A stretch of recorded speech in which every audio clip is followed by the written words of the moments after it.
Boa noite, quinta-feira, Happy Hour com a Milton Pereira, e hoje nós estamos... Que saudade da professorinha, Poxa, né, parabéns, Pris.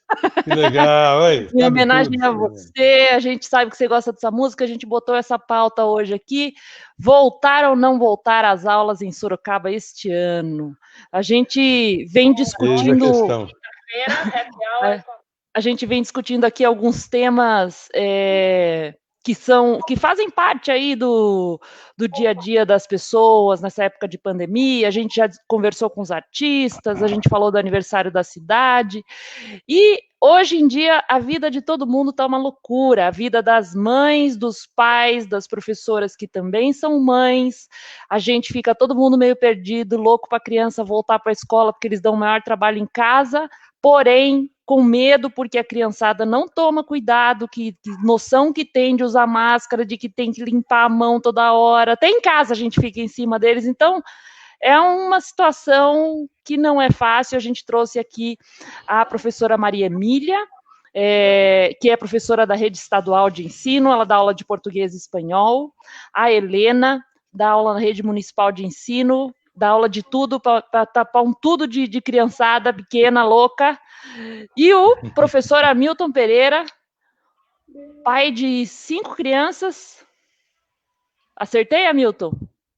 Pai de 5 e avô de 6. E avô de 6 também, já está bem escolado também nessas histórias. Boa noite a vocês todos, muito obrigada por estarem aqui, obrigada ao pessoal que está online. Quem quiser mandar pergunta durante o programa já sabe, a nossa ideia aqui é um bate-papo online, para escutar, para trocar ideias, um programa participativo. Eu não sei nem com quem que a gente começa, acho que eu vou começar com você, Hamilton. Vamos lá. Para você dar as boas-vindas para as garotas. É verdade. Primeiro você, né, Priscila? Está sempre mediando aqui as nossas lives, brigadão. Né? Priscila Beck Guimarães, grande jornalista, trabalhou comigo há alguns anos, enquanto eu estive deputado estadual. Né? Professora Helena, professora, mãe de 2 rebentos, ela sabe bem o que é lidar com as crianças na escola e em casa. E professora Maria Emília, obrigado às professoras. Né? Obrigado, Maria Emília. Fiquei sabendo que você também tem um garoto de 4 anos, né? Quer dizer, mais quanto? Mais uns 30 na sala de aula? Na sala de aula uns 38, 40, né? Nossa Senhora. Em cada sala. Você sabe que essa foi uma luta nossa de muito tempo na Assembleia Legislativa para que, pelo menos na rede do Estado, nós limitássemos menos alunos por sala de aula, até para dar melhores condições para as professoras, para os professores trabalharem, enfim.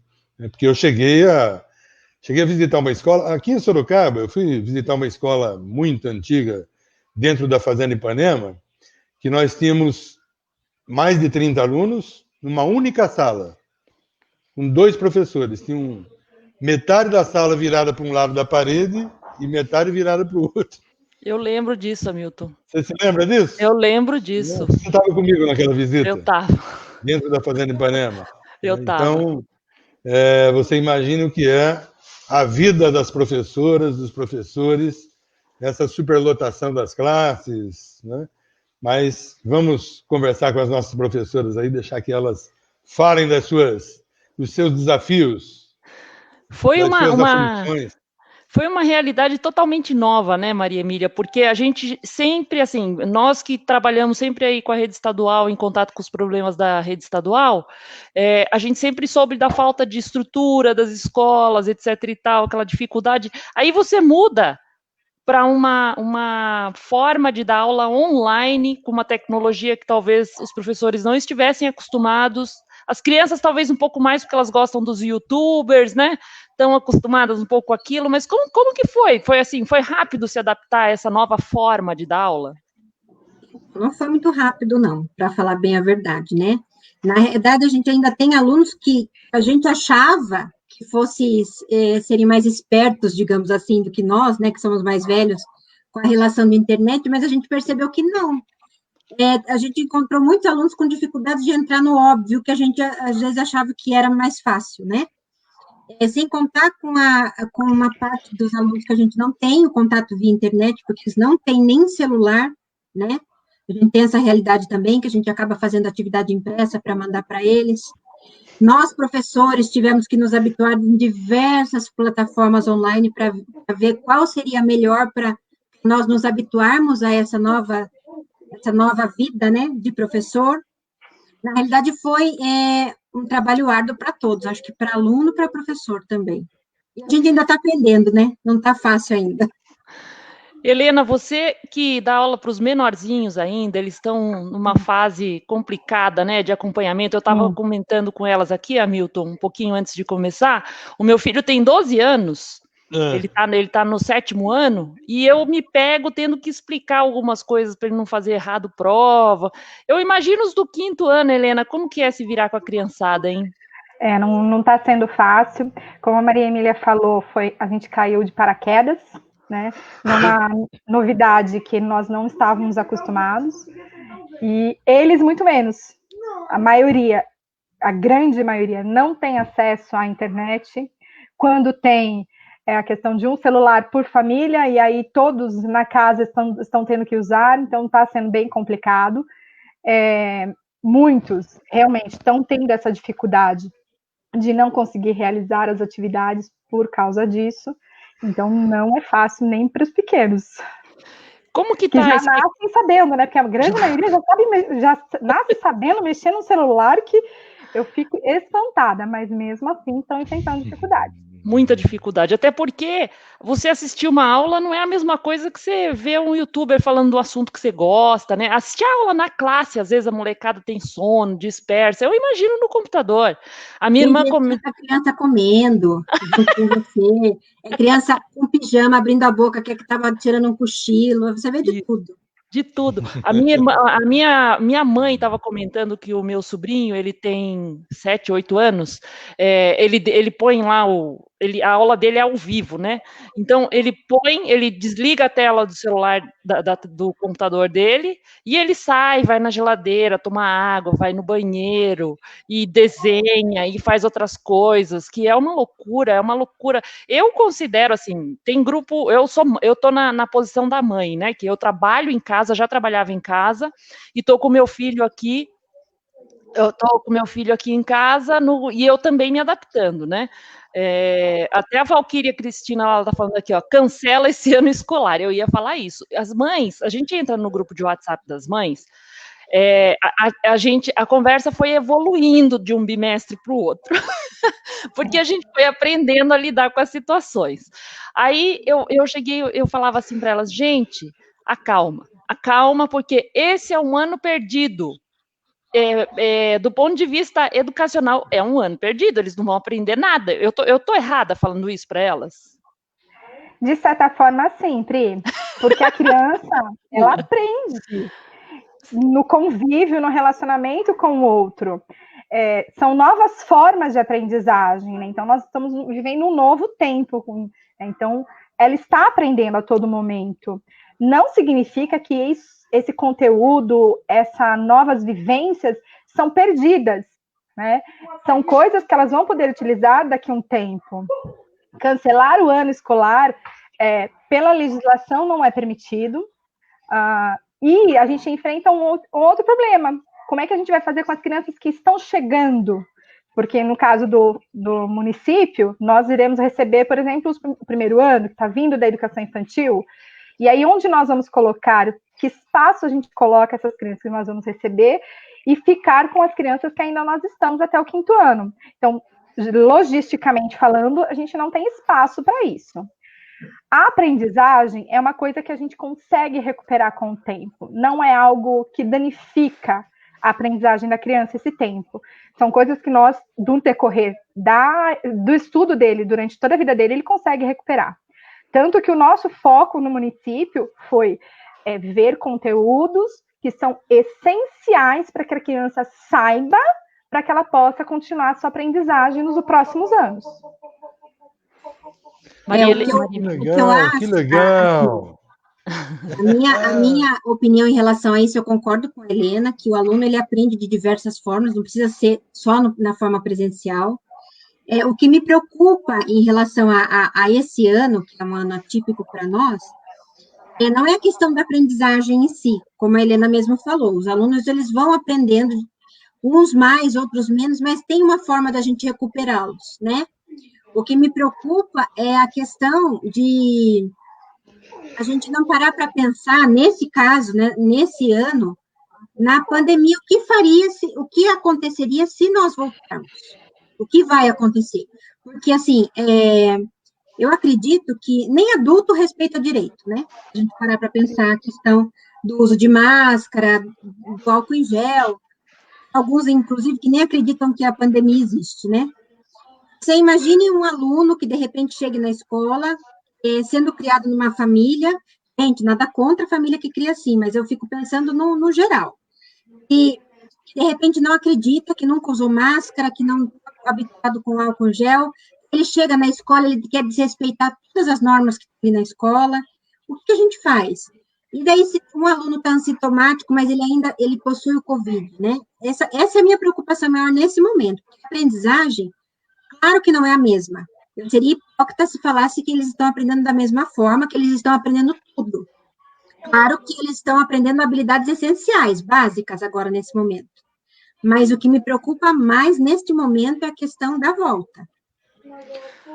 Existe, porque existe, né? Hamilton, eu acho que a gente, parando para pensar assim com a fala da Helena, se as crianças aprendem, né? Ela me surpreendeu mesmo, eu não estava esperando isso, porque para mim, eu estou considerando assim, não tem problema. Vou considerar como se tivesse que repetir de ano, sabe? O Joaquim. É um exercício de solidariedade, na verdade, assim, né?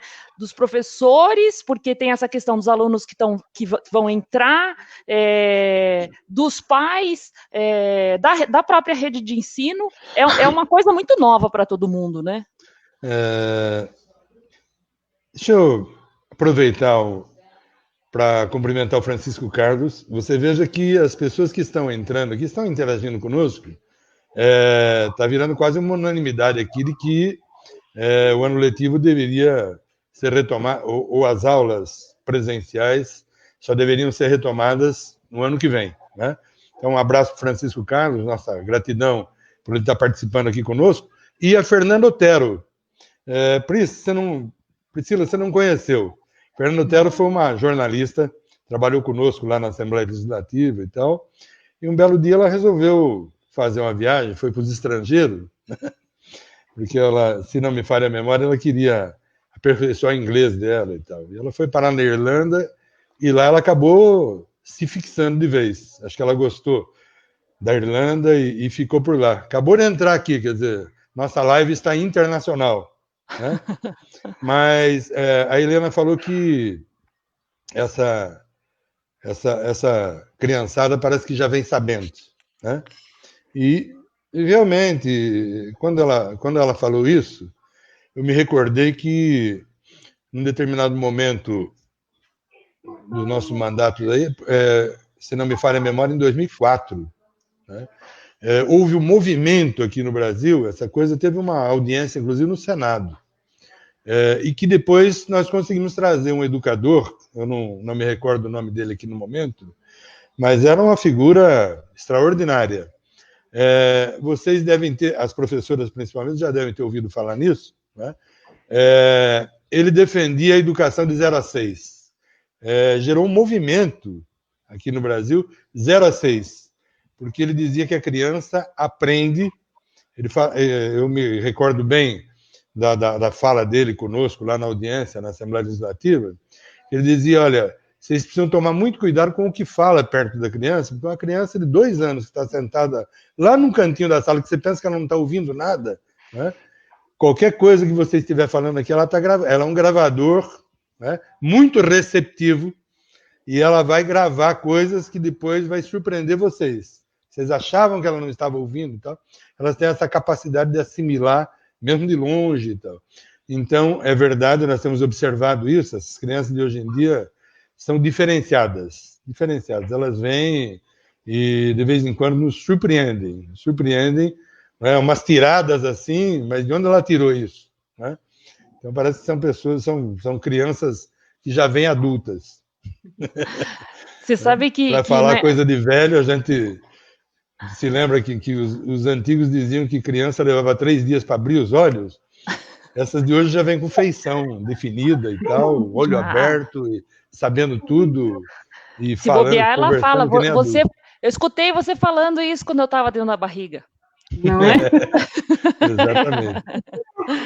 Sabe que na escola do meu filho é ensino particular aqui, eu moro em Rio Claro, e eles fizeram uma enquete com os pais para saber quem que mandaria os filhos para a escola ou não, e eu escrevi, não, vai para a escola só depois que tiver vacina.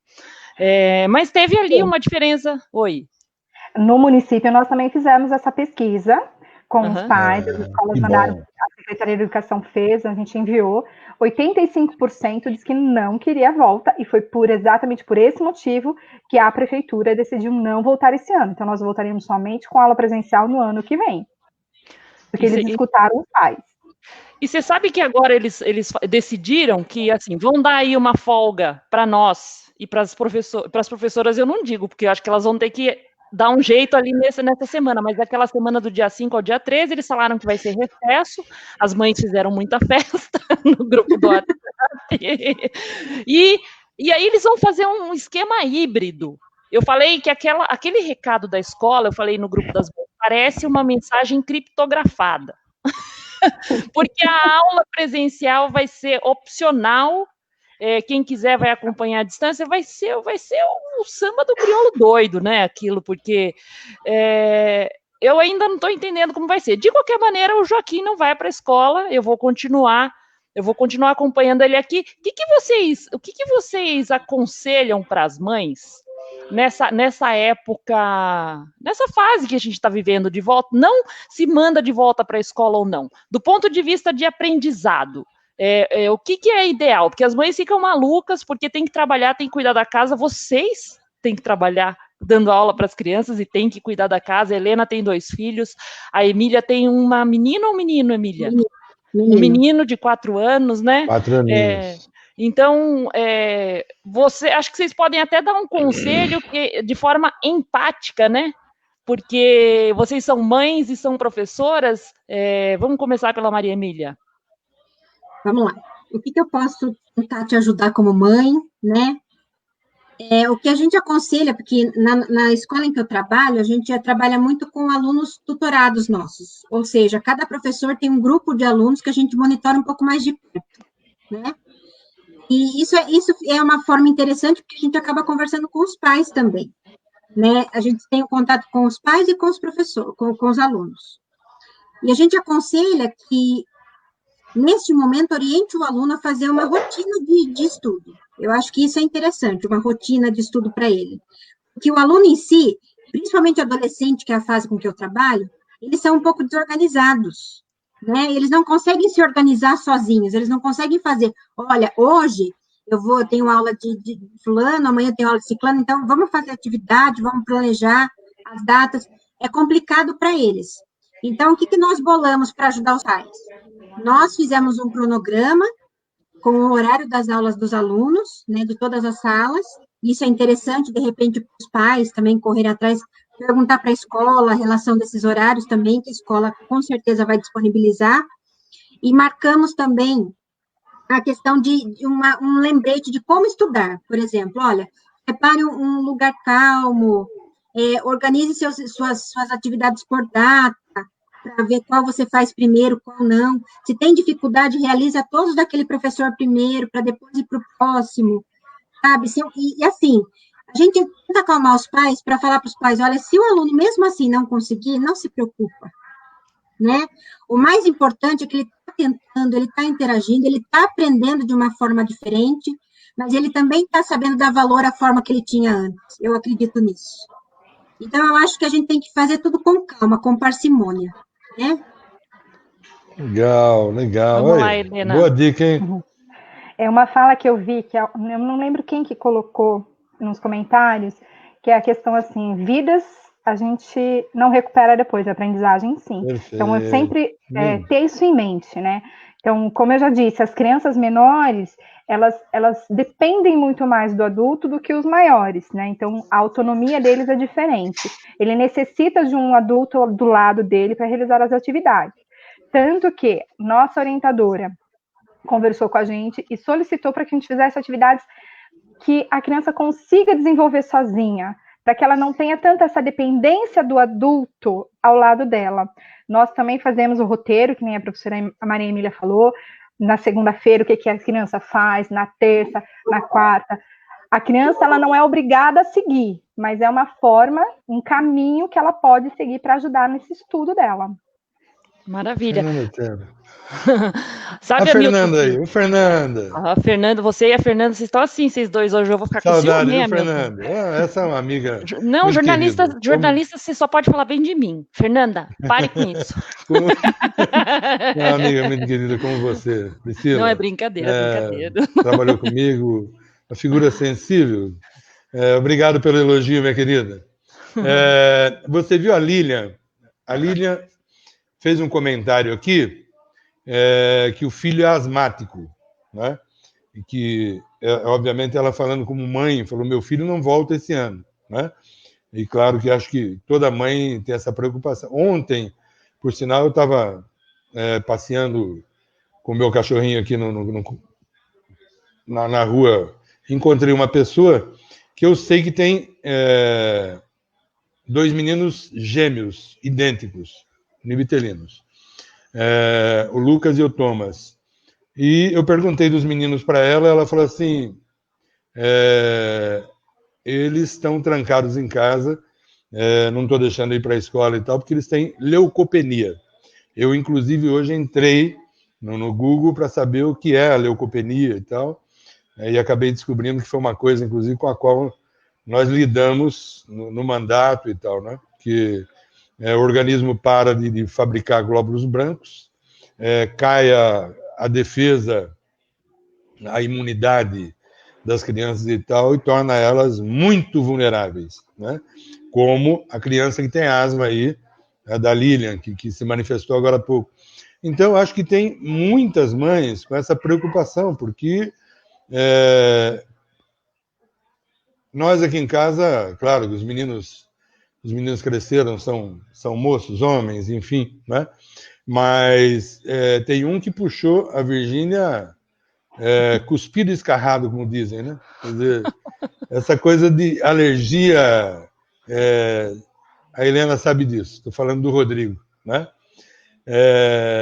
Então, as mães, os pais estão muito preocupados com a possibilidade de as crianças retornarem e tal, sem essa vacina, por todos os depoimentos que nós estamos vendo aqui na nossa live, nós estamos percebendo que a maioria esmagadora é a favor de que não se retome as aulas presenciais este ano, o que é um grande desafio para vocês, né? Vocês estão falando das dificuldades que houve e tal, claro que se adaptaram, mas eu acho que vocês já têm que ter como perspectiva levar essas aulas online até o final do ano, né? Fazer esse trabalho remoto aí. Você sabe que eu comecei... Desculpa, eu pus esse comentário agora, Milton, porque você terminou de falar, porque ele é grande, ele acaba tampando um pouco a sua imagem aqui, mas é uma fala importante que a gente tem que disponibilizar aqui da Márcia Cunha. Eu estava conversando com...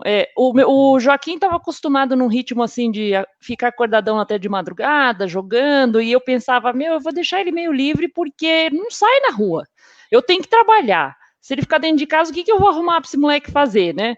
Aí não deu certo, chegou no 3º bimestre, falei, não, nós vamos mudar, comecei a acordar ele mais cedo, e o que eu faço para distrair ele, para ele acordar? Porque ele acorda que nem um zumbi, ele sai da cama assim, onde ele encosta, ele dorme, se ele sentar para assistir a aula daquele jeito, ele dorme na cadeira de roncar.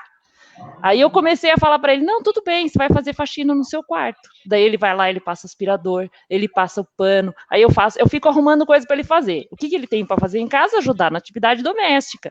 Eu falei assim, pelo menos a minha futura nora há de agradecer o marido que eu tô formando para ela, não é?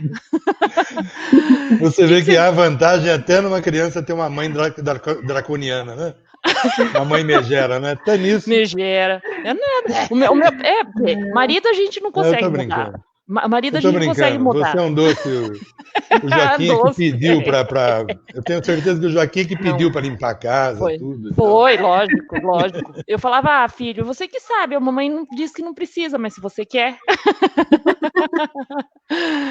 Meninas, e vocês receberam algum tipo de estrutura antes de começar essas aulas online? Ou cada um se virou com o que tinha? No caso da rede estadual, nós nos viramos com o que tínhamos, né? Inclusive, nas lives que o secretário tem feito no Centro de Mídias, que é o aplicativo que ele disponibilizou para nós nessa época de pandemia, alguns professores têm perguntado em relação à questão dos aparatos mesmo, porque tem alguns professores que também têm dificuldade, não têm, às vezes, computador em casa, né? Então, a gente não é só o aluno que está passando por dificuldade, o professor também. Eu tenho a sorte de ter computador em casa e ter um celular que suporte alguma coisa, mas nem todos os meus colegas têm isso, né? E você, Helena? No município, o secretário deixou a autonomia para cada escola. Então, cada escola está fazendo do jeito que consegue suprir as necessidades dos alunos. Então, eu vejo a diferença, por exemplo, a escola do meu filho, que onde a grande maioria tem acesso à internet, eles têm usado sites para desenvolver as aulas. Na minha escola, não é possível, então a gente desenvolve de outras maneiras. A gente usa muito o WhatsApp, com atividades impressas, para que eles possam realizar as atividades, né? Então, o município ele deixou mais aberto para cada escola se adequar à sua realidade. Cada comunidade é de um jeito, tem uma realidade diferente, né? Exatamente. Não, é legal isso. E como mães, hein? Como que vocês estão se virando? Gente, eu tô me sentindo assim, aquele povo, sabe? Que tem aquelas várias mãos para tentar segurar tudo. Uma criança de 4 anos, saudável, como é meu filho, graças a Deus, é uma criança que não para. Ou seja, todos os meus alunos já o conhecem, né? Porque ele aparece em todas as aulas, ele grita às vezes, ele quer cantar no meio da minha aula.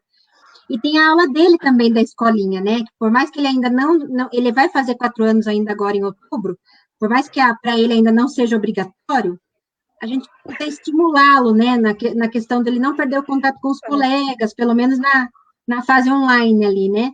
Mas às vezes não dá, eu não consigo, a mãe, povo, não consegue dar conta de tudo. Eu tenho ajuda muito grande aqui do meu marido, ele me ajuda muito aqui em casa, né? Mas é complicado você conciliar. Eu tenho 2 salas, né? Então eu tenho 2 cargos na prefeitura, então eu dou aula de manhã e à tarde. Então eu tenho que estar o dia inteiro praticamente atendendo, produzindo atividades, e aí também tem que ter um espaço no meu horário para auxiliá-los, principalmente o menor que está no primeiro ano, na fase de alfabetização com as atividades. Então é aquela questão mesmo de mão em polvo, né? Então várias mãos, várias coisas ao mesmo tempo. Como é que pode? É uma coisa que eu não consigo entender ainda. A maioria das pessoas que eu converso, assim, eu fui numa consulta médica, minha médica falou que está trabalhando mais. Uhum. Eu sou jornalista, eu estou trabalhando mais. Eu estou falando com vocês são professoras, estão trabalhando mais. Como é que pode uma situação dessa de pandemia, que a gente tem que ficar no isolamento, que mudou totalmente a rotina? A gente está trabalhando cada vez mais, e o lado psicológico, o Elias fez um comentário aqui, vou colocar na tela para vocês, aqui, ó, também tem a parte psicológica do aluno. Nem todos têm capacidade de dominar o medo de se infectar e, consequentemente, infectar seus entes queridos. Perfeito, Priscila. Nós temos, Priscila, na minha escola, por exemplo, vários alunos que perderam pais, tios, avós, com essa pandemia, com o Covid, né? Então, é uma realidade que, sim, eles têm muito medo, é uma coisa que nós temos que trabalhar desde já, não só pensando na volta deste ano, que no caso a prefeitura não vai ter, mas na volta do ano que vem, como é que vai vir esse psicológico dessa criança, né? Não é chegar simplesmente querendo já passar todos os conteúdos que ela não teve esse ano e mais do ano que vem. É pensar realmente na criança, nesse lado emocional dela nesse momento. Eu acho que o mais importante para o aluno nesse momento, né, na volta, quando retornar, é o acolhimento desse aluno, né? É a prioridade, vai além da educação em si. Né, é saber como ele está, como que está o seu psicológico, apesar de nós não sermos psicólogos por formação, né, a gente sabe que a gente é um pouco mãe deles também, né, porque eles passam um tempo com a gente na escola, então é interessante a gente dar esse ouvido para eles também, esse retorno, né. Eu acho que, de certa forma, as professoras, os professores hoje estão se tornando psicólogos naturalmente, porque é uma terapia, né, gente? É uma terapia, inclusive com as mães de aluno, né, os pais, né? Porque vocês têm que interagir com eles o tempo todo. Vocês falaram aí sobre essa dupla jornada, quer dizer, aula para os alunos, que vocês têm que dar atenção, né, faz parte da luta de vocês, enfim, né, da profissão, e, ao mesmo tempo, a criança em casa. Quer dizer, eu imagino que vocês, a maioria das professoras, dos professores, estejam trabalhando, até dormindo menos, né, por conta dessa carga horária que aumentou, né, e sob uma pressão. Eu tenho uma professora aqui em casa, né? Então, se não há uma pressão assim da hierarquia escolar, que é muito grande, né, da secretaria sobre os diretores, coordenadores pedagógicos e tal, e sobre, consequentemente, as professoras e os professores, da própria consciência da professora, do professor, né, que se cobra muito, né, no sentido de que eu não posso deixar atrasar muito os conteúdos, eu tenho que manter essa caminhada, essa pegada e tal, e, consequentemente, trabalham muito mais sem ganhar adicional por isso, né? Eu acho que o emocional de vocês também acaba sendo afetado bastante. Não adianta, enquanto a gente não tiver a vacina, a gente não consegue discutir uma nova realidade, até porque a discussão em torno da própria vacina hoje em dia é incerta.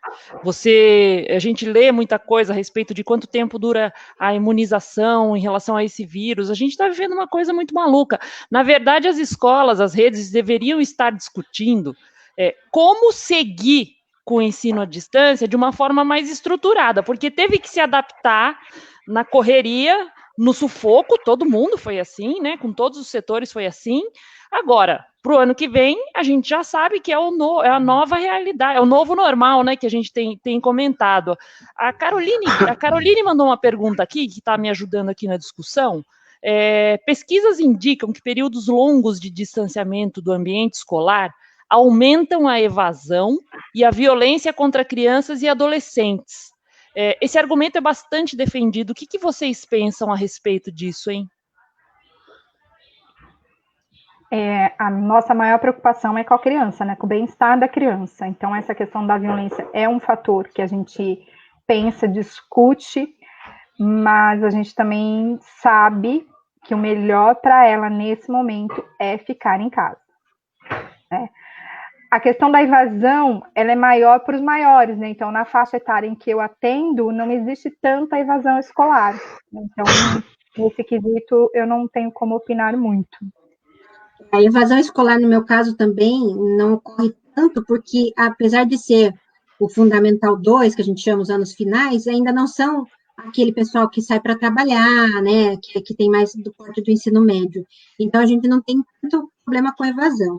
Mas em relação à violência, né, a questão de estar em casa, infelizmente a gente sabe de casos que existem, né, mas é o que a Helena falou, neste momento a gente não consegue trazê-los para a escola, porque é mais o risco que a criança acaba correndo, né? Não existe uma tranquilidade para você conseguir lecionar e educar as crianças, porque você a escola, assim, é diferente a criança estar na rua da casa dela, com a vila inteira na rua, e todo mundo na frente da casa, e tomando cerveja, e não sei o quê, e com a máscara no queixo, não é? E aquela bagunça que a gente sabe, que qualquer lugar que você andar, você vê isso. Agora, se ela está dentro da escola, ela está sob a tutela de vocês.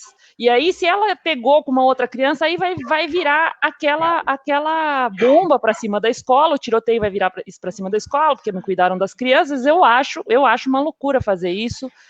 É uma responsabilidade que é impossível de assumir agora. A Ângela está mandando um abraço aqui para mim, Hamilton. Fazer ciúme em você. Você está fazendo inveja para mim, com a sua amiga jornalista. Ângelis, um abração para você, viu? Obrigada a todo mundo que está entrando aqui. A gente tem visto esse afastamento, o fato das escolas estarem vazias, a gente tem visto um aumento do problema das invasões nas escolas, né, deterioração do espaço escolar. Como que você tem visto isso, a questão da violência nas escolas? Hamilton, você tem um projeto, né, que é voltado para essa questão da redução da violência nas escolas através da ocupação do espaço escolar. Você está acompanhando isso? Sim, Priscila. Infelizmente, essa questão da agressão contra o espaço físico da escola sempre existiu. Sempre existiu. Foi isso que nos levou, inclusive, lá em meados do ano 2000, a criarmos esse programa interdisciplinar de participação comunitária no enfrentamento à violência na escola, não é? Que depois, em 1999, em meados dos anos 90, nós criamos esse projeto. E, em 1999, o então governador Mário Covas sancionou o projeto e depois o governador Mário Alckmin, mais à frente, colocou esse nome fantasia de Escola da Família. Programa Interdisciplinar de Participação Comunitária no Enfrentamento à Violência nas Escolas. Qual é o conceito, né? O conceito é a abertura da escola para a gente chamar a comunidade para dentro da escola, porque a escola, né, ela é uma escola pública. Isso está nas constituições, tanto federal como estadual. A escola não é nem do governador, nem do secretário estadual de educação, nem do prefeito, da prefeita, nem do secretário ou secretária municipal de educação. A escola é pública, é da população. Então, foi muito legal, porque, ao criarmos esse programa, nós passamos até as escolas abertas, as escolas da rede estadual, né, que é uma lei estadual, Lei 10.312, de 99. As escolas estaduais passaram a serem abertas nos finais de semana com programas de esporte, lazer, cultura e arte, né, chamando aquela criançada, os adolescentes todos para dentro da escola, mas com os pais juntos, inclusive, com atividades, inclusive, para os adultos, né? Nós tivemos grandes programas, inclusive de alfabetização de adultos e tal, nesse período, e, na medida em que a comunidade foi para dentro da escola, a violência fugiu da escola, né? Nós tivemos, inclusive, a criação de uma versão municipal em Santo André. Eu me recordo que, à época, a secretária de Educação de Santo André me procurou na Assembleia e falou: deputado, está tramitando um projeto seu aqui, eu vi a organização do projeto e tal, eu achei o programa muito legal, você autorizaria que nós, lá em Santo André, criássemos uma lei municipal, um programa municipal? O prefeito de Santo André era o Celso Daniel, eu fui chamado para lá, fui lá numa audiência pública na Câmara, com educadores e tal, e ele enviou o projeto à Câmara, foi aprovado por unanimidade dos vereadores, vereadoras, e Santo André, desde então, foi pioneira. Antes do Estado ter o programa, Santo André já tinha implantado o programa Escola da Família, Escola Aberta, nos finais de semana, com a participação da comunidade. E praticamente zeraram a violência na escola em Santo André. Eu tenho defendido isso aqui, já falei, inclusive, com o Raul Marcelo, por exemplo, né? Nós tivemos a oportunidade de conversar a respeito disso, de que nós deveríamos trabalhar na perspectiva de criarmos uma versão do programa Escola da Família aqui em Sorocaba para a rede municipal de educação. Eu acho que vale a pena nós chamarmos a comunidade para interagir com as professoras, os professores, a direção da escola, enfim, mas porque toda escola tem, não é todo bairro que você tem um centro comunitário, não é todo bairro que você tem um centro esportivo, mas todo bairro tem escola. E toda escola tem lá uma quadra, tem um espaço e tal, que essa garotada ia adorar de estar lá dentro e tal, utilizando isso. Enfim, para vocês, professoras, pensarem nisso, para os dirigentes pensarem nisso, né? Porque eu acho que nós temos que bater nessa tecla, fazer com que os administradores políticos da cidade pensem nisso também. Vocês sabem que se tem uma coisa que essa pandemia esfregou na minha cara, é que aquela discussão sobre o Estado tem que cumprir um papel, mas ele não tem que, não pode, não é para atrapalhar e não sei o que e tal. Se tem uma coisa que essa pandemia comprovou, é que se o Estado brasileiro, no Brasil, não estivesse minimamente estruturado, a gente ia estar jogado às traças, né? Porque quem segurou a bronca foi o SUS. A gente está vendo essa situação das escolas, o abandono na educação, o reflexo que a gente está tendo, inclusive na própria reação das pessoas, a maneira de como respeitar a questão da doença, ser grave ou não, educacional mesmo, né? Depois a gente vinha vendo uma discussão muito séria em relação ao Bolsa Família, que a gente sempre escutou que era um programa para sustentar vagabundo. Isso aí sempre foi dito claramente, inclusive quando começou a atual gestão, houve um corte do Bolsa Família, a gente viu o estabelecimento do teto que reduziu os investimentos na saúde, na educação, e agora a gente está vendo o auxílio emergencial é o que está segurando a economia do país, pelo menos para as pessoas comprarem comida, tem muita gente reformando casa e conseguindo levar a vida por causa disso. Então, a pandemia, ela mostrou o mundo invertido, não é? Não é o mundo invertido? Perfeito. O pessoal... me perdoe, mas eu acho que vale a pena. Você viu que a Silmara escreveu aí? Né? E a Ângeles também? Quer dizer, a Ângeles concordando que a comunidade deve mesmo adotar esse pertencimento da escola, não é? Ir para dentro da escola e tal, e que isso deveria acontecer naturalmente, como uma forma de enfrentamento da violência, porque é um processo de interatividade, interação com os educadores, enfim. E a Silmara, você viu a Silmara aí, né?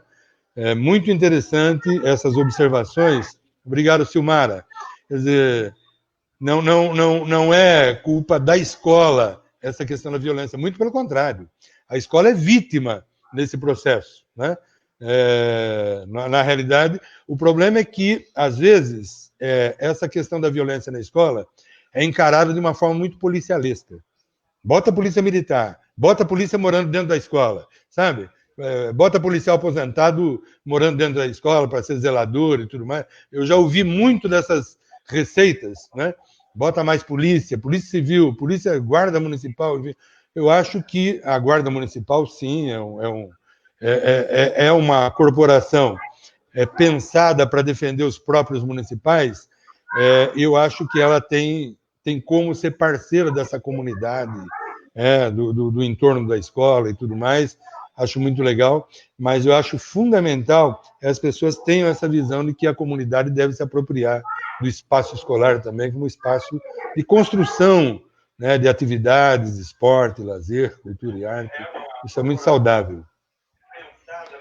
A Fernanda está comentando aqui, o exemplo deveria vir de cima. Se o presidente não se comporta com responsabilidade e respeito ao próximo, o que espera do cidadão comum?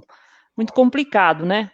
O Carlos Elias também está comentando aqui, concordo plenamente com a Priscila, a atual gestão governamental não fez nada, a não ser atrapalhar com quem de fato queria combater a pandemia. Maria Emília, Helena, como vocês veem essa questão da ocupação da escola nos finais de semana, com atividades de cultura, de formação profissional, saúde, como que vocês veem isso do ponto de vista de professoras? Eu trabalhei como PCNP, para quem não sabe, PCNP é professor coordenador de núcleo pedagógico na diretoria de ensino. Eu fazia formação de professores, né, na área de língua portuguesa e espanhola, mas eu convivia de perto com a professora que fazia a formação para esses professores que trabalhavam na escola da família. Eu pude, diversas vezes, ir aos finais de semana nas escolas e ver como as escolas funcionavam, fiz contação de história em diversas escolas, e o que eu tenho a dizer sobre isso é que é uma coisa totalmente positiva, é algo muito bacana, realmente a comunidade se sente pertencente àquela escola, você via, às vezes, pais ajudando, indo pintar a escola para deixá-la mais bonita no final de semana, mas não é porque a escola pediu, não, ele falou, olha, eu quero fazer isso porque é uma escola da comunidade, é nossa, sabe? o programa da Escola da Família, ele traz isso para as escolas. Ele agrega conhecimento, ele faz com que as crianças se desviem de coisas não tão legais, como drogas, por exemplo, dependendo do local onde ela está inserida, né, do bairro. Uma proposta muito, muito bacana. Essa interação entre a família e a escola sempre é muito importante, né? Esse vínculo, se pertencer ao lugar. Então, é muito importante, né, realmente, esse vínculo entre a escola e a família, entre a escola e a comunidade. Eu sempre tive rodinha no pé. Eu morava em São Paulo, eu estudava numa escola municipal, e as aulas de educação física, elas eram fora do horário, eram de manhã e a aula era à tarde. Eu fazia todas as aulas de educação física com todas as classes, a manhã inteira. Daí eu ia para a escola à tarde, e quando tinha festa na escola, eu ia lá, ajudava a botar bandeirinha, e ajudava a montar barraca e dançava na quadrilha. Eu amava ir para a escola, eu adorava. Ia para a aula, os meus amigos estavam lá, e eu nunca fui estudiosa, não. Era só pela socialização mesmo. Eu também gostava de ir pela socialização, também era bem assim. Que legal, que legal. A Ângeles, Edgar Morin fala em uma cultura de paz na escola e uma cultura de acolhimento. Sem isso, não há como trabalhar a violência na escola e na sociedade. Poderia ser esse um grande projeto de você começar a construir uma sociedade diferente, né? Porque a escola deixa de ser um espaço da obrigação chata, vamos dizer assim, né? Daquela de ter que ir, porque eu tenho que assistir aula, porque eu tenho que tirar nota, para ser um lugar prazeroso, né? De aprendizado prazeroso, né? Inclusive tem um psicanalista, o Flávio Gicovati. Eu estava escutando uma palestra dele, ele estava falando assim, que o maior prazer que existe na vida é aprender. Ele falou assim, eu arrisco dizer até que esse prazer é maior do que o do sexo, porque o do sexo tem a limitação da idade, chega uma época que você não consegue mais aproveitar. Agora o aprendizado não, você pode estar na idade que for, você vai estar sempre aprendendo. Se a gente aprender a cultivar isso de forma sentimental, amorosa, né? Eu acho que a nossa sociedade começaria a se transformar na forma de relação entre as pessoas, de ver as coisas, né? Você ter as crianças dentro do espaço escolar no final de semana, acompanhado por um professor, um profissional que está ali também trabalhando, uma orientação correta, para uma formação profissional, para a pessoa se inserir no mercado de trabalho novamente, é você ocupar a escola com um papel que ela realmente deveria ter na nossa sociedade, e há muito tempo não tem. A classe dos professores é desrespeitada pelo poder público, o espaço escolar é desrespeitado pela comunidade, a educação não é valorizada. A Fernanda está falando aqui, a escola é fundamental para a formação do indivíduo. Isso não se questiona. O que preocupa é o momento em que estamos vivendo. Melhor agora é ficar em casa, certeza. Inclusive, Fernanda, a gente discute isso com os olhos lá para frente, de quando a gente voltar a ocupar o espaço escolar, a gente conseguir passar um pouco melhor. Se a gente vier enfrentar uma nova pandemia, que a gente consiga ter nossas crianças e a sociedade mais preparada para uma situação dessas, né? Meninas, eu falo muito. Vocês têm alguma coisa que eu não perguntei, que vocês querem falar? Isso. Algum recado que é importante? Eu vi um comentário, agora eu não me lembro de quem foi, que falou em relação dos cuidados que nós temos em casa com os nossos filhos, e de repente eles vão para a escola e isso vai por água abaixo. Foi mais ou menos isso que foi falado, né? E porque eles acabam se contaminando. A minha preocupação em relação a isso, ela é séria, porque acho que todos temos alguém em casa que tem que é do grupo de risco, né?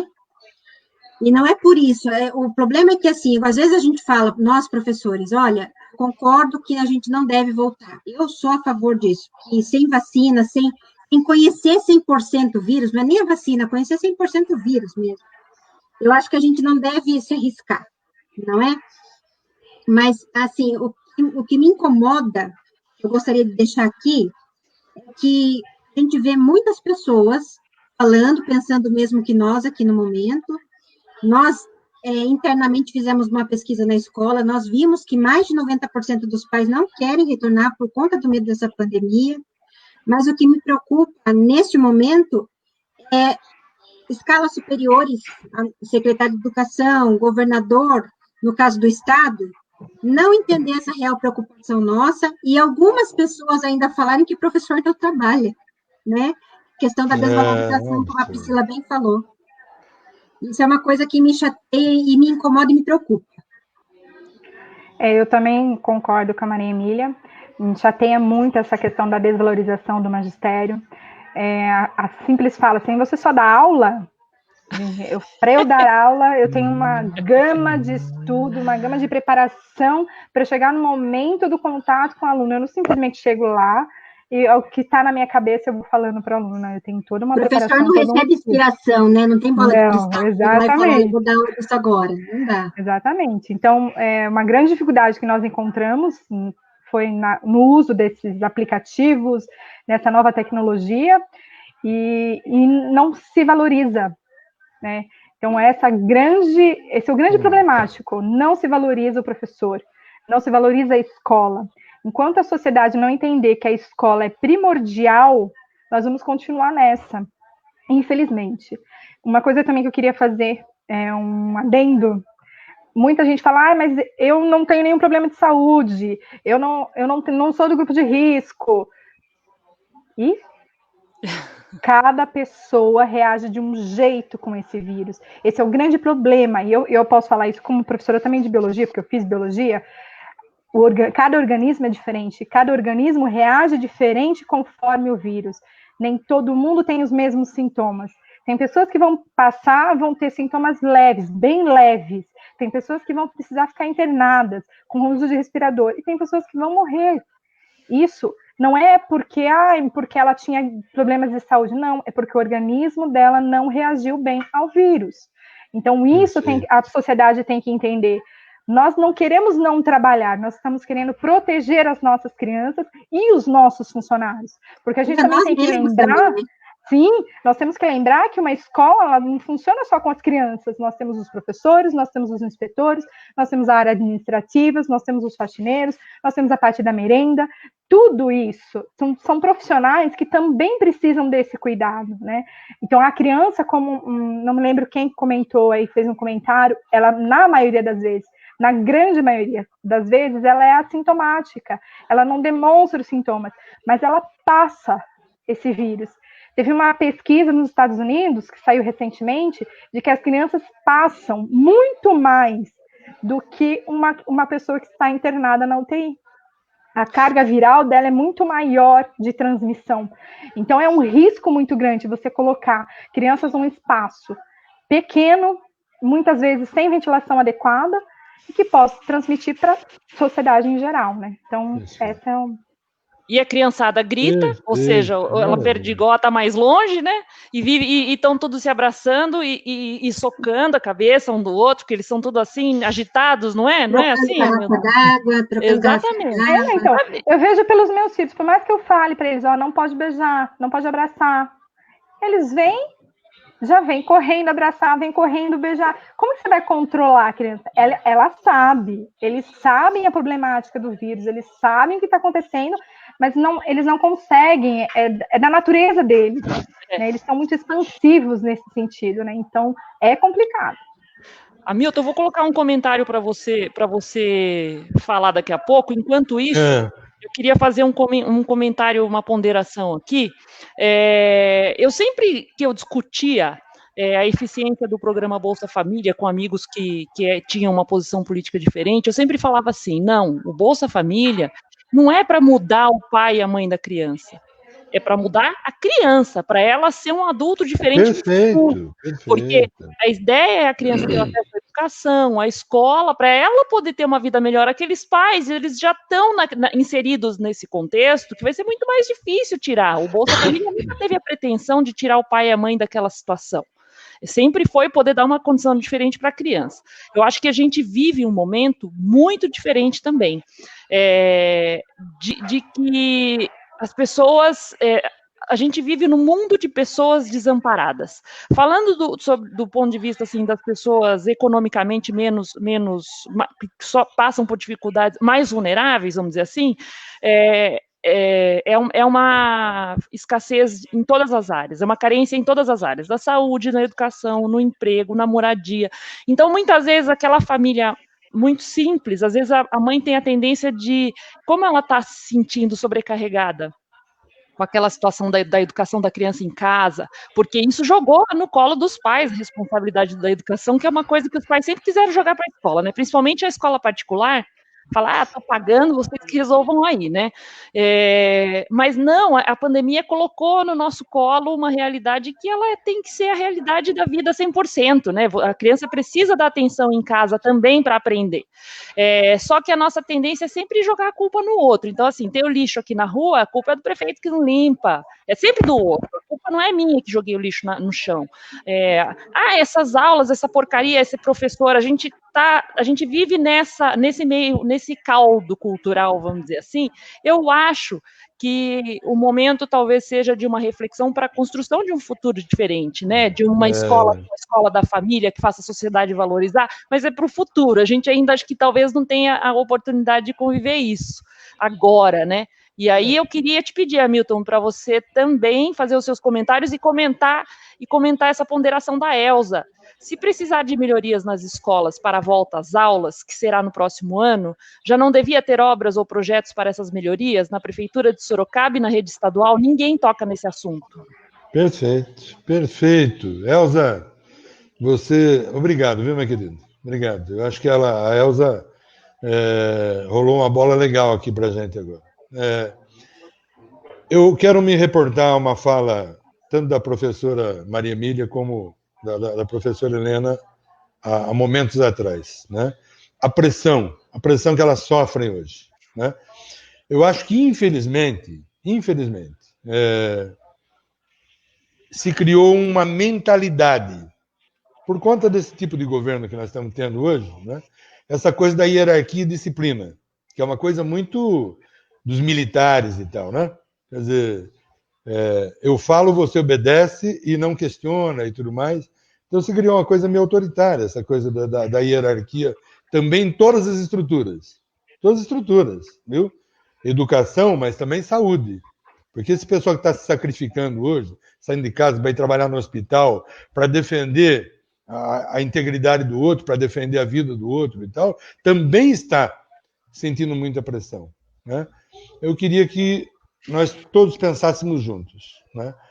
A sociedade olha a escola como hoje? Ela olha de fora para dentro, olha aqueles muros, né? E para ela aquela escola pertence ao governo, seja municipal, estadual, ou seja, aquilo tem dono. Na medida que você abre os portões e falam, viu, a escola é pública, portanto, público, venha para dentro da escola interagir conosco, acontece aquilo que uma das pessoas escreveu aqui. Quer dizer, a comunidade sente que, oxa, isso aqui finalmente não é da prefeita, não é do secretário, isso aqui pertence a nós. Então, essa coisa dos pais irem lá, tem uma pichação, eu vou lá, pinto aquela parede, e arrumo e tal. Nós já fizemos isso, a Virgínia, eles precisaram de um trabalho aqui, fomos lá colocar ganchos para as crianças pendurarem as mochilas, as bolsas e tudo mais, né? Nós estivemos lá na escola fazendo esse trabalho. É sentir que a escola pertence à comunidade, aquela comunidade que está no entorno ali e tudo mais. Eu falei dessa coisa da mentalidade, e isso é muito negativo para os dias de hoje, né? Vou dar alguns dados para vocês. O isolamento social, que colocou as pessoas para conviverem mais no dia a dia, também, infelizmente, fez aumentar, né, o número de feminicídio. Mulheres mortas, às vezes pelos próprios parceiros, né, no ambiente doméstico, né? Aumentou a violência. No Brasil, hoje, morre uma mulher a cada 7 horas de forma violenta, né? Grande parte delas, infelizmente, por pessoas que moram sob o mesmo teto. Então, é uma mentalidade da violência. Eu acho que a cultura de paz, nós temos sempre que pudermos bater nessa tecla, sabe? A gente tem que ser mais solidário. Eu acho que se há uma coisa que essa pandemia trouxe de volta, é a questão da solidariedade. Nós temos visto isso. Eu tenho visto esse trabalho extraordinário da CUFA, Central Única das Favelas. Esse pessoal foi para os bairros arrecadar, né, e arrecadar alimentos para atender essas famílias todas da periferia e tal. Priscila, eu queria aproveitar a questão que você levantou para dizer o seguinte: puxa aquela vida, que bom seria se nós tivéssemos a tal renda mínima que o Suplicy sempre defendeu, sabe? Porque, veja, quando as pessoas têm alguma renda, como é o caso dos R$600 agora, né, de auxílio emergencial, onde é que ela vai gastar? Ela vai gastar ali na padaria da esquina de onde ela mora, ela vai gastar no pequeno comércio ali do bairro. Isso movimenta essa microeconomia, essa pequena economia, de uma forma que vocês nem imaginam. Porque quanto mais as pessoas vendem, mais as pessoas têm que encomendar a produção da indústria e tal. Mais a indústria tem que produzir e, portanto, tem que contratar mais mão de obra, é mais gente contratada, é mais carteira assinada, é mais salário, é mais consumo, enfim. A gente precisa pensar que, quando sairmos dessa pandemia, né, essa solidariedade tem que permear também o mercado, sabe, o mercado de trabalho. A gente precisa olhar para os outros, né, que estão mais necessitados hoje, mais fragilizados, como disse a Priscila, né, com o olhar de o que é que eu posso fazer por eles, por esses outros. De que forma eu posso contribuir, sabe? Dar um pouquinho do que eu tenho para essas pessoas. E estou falando, às vezes, não é sempre, nem de bens materiais, não, gente. Tem gente precisando. Nós entramos agora no Setembro Amarelo. Vocês sabem o que significa o Setembro Amarelo? Né? A partir do início do mês, quando começa a se falar no Setembro Amarelo, que é o mês de prevenção ao suicídio, eu resolvi pesquisar isso. E fiquei assustado com o que eu vi. Assustado com o que eu vi. A quantidade de jovens se suicidando. Né? Dos últimos 12 mil suicídios que houve, né? 9.400 suicídios foram de jovens do sexo masculino. 2.600 de mulheres, de garotas. Né? Então, está havendo, por conta dessa falta de solidariedade, do embrutecimento, né, que vem a partir de uma mentalidade de governo, inclusive, né, está havendo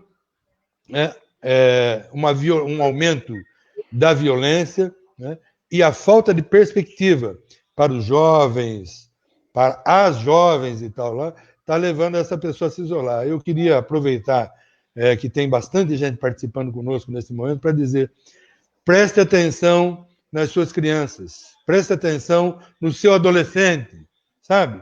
Porque às vezes a gente pensa que ele está lá no quarto, quietinho e tal, ele está no joguinho, no celular, ou ele está brincando no notebook e tal. Nem sempre, viu, gente? Nem sempre. Depois a gente vai descobrir que você tem dentro de casa uma criança, um filho, uma menina, sabe, depressiva e pensando, inclusive... Aliás, não há como fiscalizarmos 24 horas por dia com quem eles estão se relacionando na internet, inclusive. Né? Então, é muita atenção, é muito carinho com eles. A gente precisa recuperar, sabe, esse sentimento de pertencimento das pessoas, do amor próprio das pessoas e tal, e, sei lá, sabe, do bem-querer mesmo, da fraternidade entre as pessoas e tal. Tem muita gente precisando. E essa coisa do Bolsa Família. Bolsa Família foi um programa pensado, para as crianças.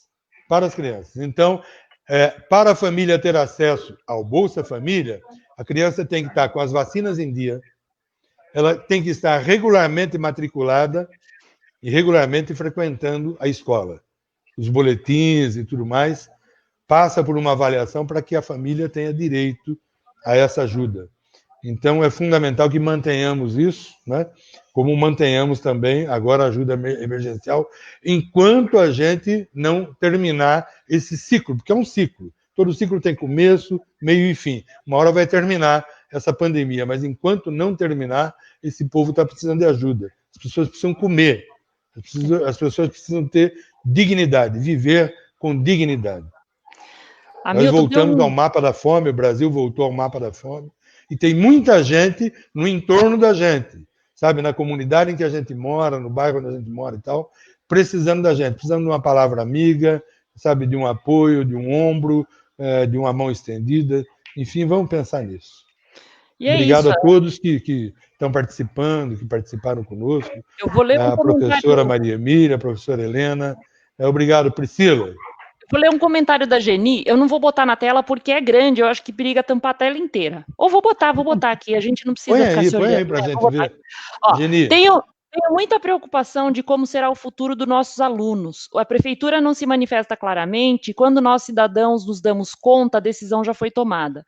Ninguém sabe responder se os alunos serão aprovados este ano, o que seria uma imprudência, já que as poucas atividades que eles estão tendo não são suficientes para o aprendizado de todo o conteúdo programático equivalente a um ano letivo. Para mim, esse tema está jogado debaixo do tapete e precisa ser debatido e não decidido politicamente. Acho que a Helena e a Maria Emília podem ajudar. A Helena, que está na rede municipal, talvez possa trazer algum consolo para a Geni. Então, a rede municipal, ela está com um grupo de professores estudando arduamente essa questão. Não está sendo decidido politicamente, como ela falou, nós estamos os educadores, quem está na linha de frente na questão da educação, decidindo isso. Mas um fato que a Geni tem que entender, é um ciclo, tá? Na questão da educação, nós estamos fazendo um ciclo, então não é questão de repetir ou não repetir o ano. A criança, ela está num ciclo de aprendizagem, então já se foi discutido que vai ser um ciclo de aprendizagem 2020 e 2021, então no ano que vem as crianças terão, além da sua aula da jornada normal, elas terão recuperação de atividades, de conteúdos que possivelmente tenham sido perdidos por causa dessa pandemia. Então, para ela ficar tranquila que nesse momento o importante é a vida das crianças e das pessoas em geral. Que legal, professora. Emília, quer comentar, Emília? Eu assino embaixo com o que a Helena falou, porque nós do Estado também, apesar de estarmos trabalhando com linhas de frente diferentes, a gente também tem essa preocupação, nós também temos esse processo de 2020, 2021, recuperar as habilidades que ficaram defasadas, né? Nesse momento, claro que eles estão aprendendo habilidades diferenciadas, a gente não pode dar o conteúdo normal que se daria numa sala de aula. Eles estão aprendendo habilidades essenciais, como eu já tinha comentado. Mas é o que a Helena falou, neste momento, é o que nos cabe, é o que cabe aos alunos, porque eles precisam estar em casa para segurança. Lembrando que eles são aquele HD do computador que está zeradinho, né? Cabe muita coisa ali, eles são espertinhos. Eles reclamam, mas eles são espertos, aprendem rápido as coisas. Aí tem uma competência da BNCC, Priscila, que é você ensinar o aluno a conseguir transpor as dificuldades que a vida te oferece, né? Então, nada mais do que essa pandemia para trazer isso para a gente, né? Então, você transpor os seus problemas, como você reage a esses problemas sem você travar, isso é uma competência que a BNCC traz e que nós, educadores, trabalhamos muito com a criança. Na escola a gente trabalha na tutoria com um tipo de diário de bordo, onde os alunos relatam para nós mensalmente como eles têm passado, o que tem acontecido, que é uma forma também de incentivá-los a praticar essa habilidade. Muito legal. Na verdade, o que a gente tem que entender nessa época de pandemia é que nós estamos tudo no mesmo barco. Mãe, pai, irmãos, professoras, filhos, nós temos que ajudar os professores estão aí para nos ajudar, todos os adultos para ajudar as crianças, e a gente entendendo que está no mesmo barco, as coisas vão bem, a gente vai se ajudar, não tem que ficar um condenando, porque isso está errado, que você não está fazendo certo, jogando a culpa para o outro, não resolve. Quando a gente olha para nós e vê onde que eu estou errando, onde que eu posso ajudar, eu consigo transformar. Mudar o outro eu não consigo. É muito difícil, né? A gente consegue se mudar, fazer o que eu posso fazer, né? Então, a gente está no mesmo barco, vamos dar as mãos, vamos seguir juntos, né? Eu acho que a palavra em voga seria empatia, né? A gente pensar na empatia. É isso aí, vamos dar as mãos? Vamos dar as mãos aí? Isso aí. Mãos dadas, todo mundo aí! E quinta-feira que vem, Quinta-feira que vem tem mais Todos happy hour. responsáveis solidários. Todos. Perfeito. Toda quinta às 19 nós estamos aqui. Fernanda, muito prazer te conhecer. Desculpa as brincadeiras, viu? Eu fico muito feliz que o Hamilton seja apaixonadão assim por outra jornalista também, sinal que a nossa categoria tá boa ali de prosa, né? Jennifer, obrigada, Carlos Elias, o Odair, o Tiago, a Lilian, a Regina, estou lembrando de cabeça aqui, a Silmara. Zé Carlos Peleguinho, viu? Zé Carlos Peleguinho o Zé Carlos Peleguinho, a Márcia Cunha, a Ângeles, o Clodoaldo. Gente. Muito obrigada, gente. Muito obrigada de coração. Viu? Quinta-feira que vem, 19 horas, a gente está por aqui. Com mais prosa, eu ainda não sei o tema e eu estou matando um coelho de cada vez. Então, na semana que vem, estamos aí. O que importa é que a prosa é boa, né, Milton? É muito boa, muito boa. Né? Maria Emília, Helena, obrigado, viu? Obrigado. Vocês trouxeram a aula de vocês agora hoje para a nossa live aqui e foi muito importante. Foi muito importante, porque eu acho que é uma angústia geral, né? Das mães, dos pais, de uma forma geral, e também, obviamente, das colegas de vocês, das colegas de profissão, né?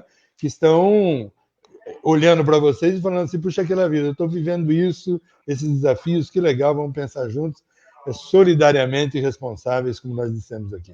Obrigado, gente, obrigado a todos, grande abraço.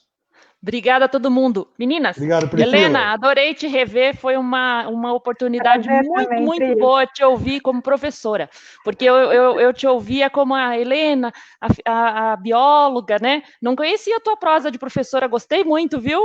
Gostei muito, demais. Essa menina é inteligente. Gostei de ver. Não parece, mas são 20 anos de sala de aula. Impressionante. Maria Emília, muito prazer te conhecer. Viu? Espero que tenhamos novas oportunidades de bater esse papo aqui. Eu agradeço muito a oportunidade também de a gente poder falar um pouquinho dos nossos sentimentos, porque é bom a gente desabafar também, né? Estamos aqui no consultório, o nosso não tem consultório de rua? O nosso é o consultório da internet. É bom a gente se sentir ouvido, isso é muito importante. Uma boa terapia. Muito obrigada, gente. Até quinta-feira que vem, 19 horas. Gente, querida. Tchau, Ângeles. Um abração. Tchau. Beijo nas crianças, Helena. Pode deixar. Tchau, tchau. Tchau. Que legal. Bom.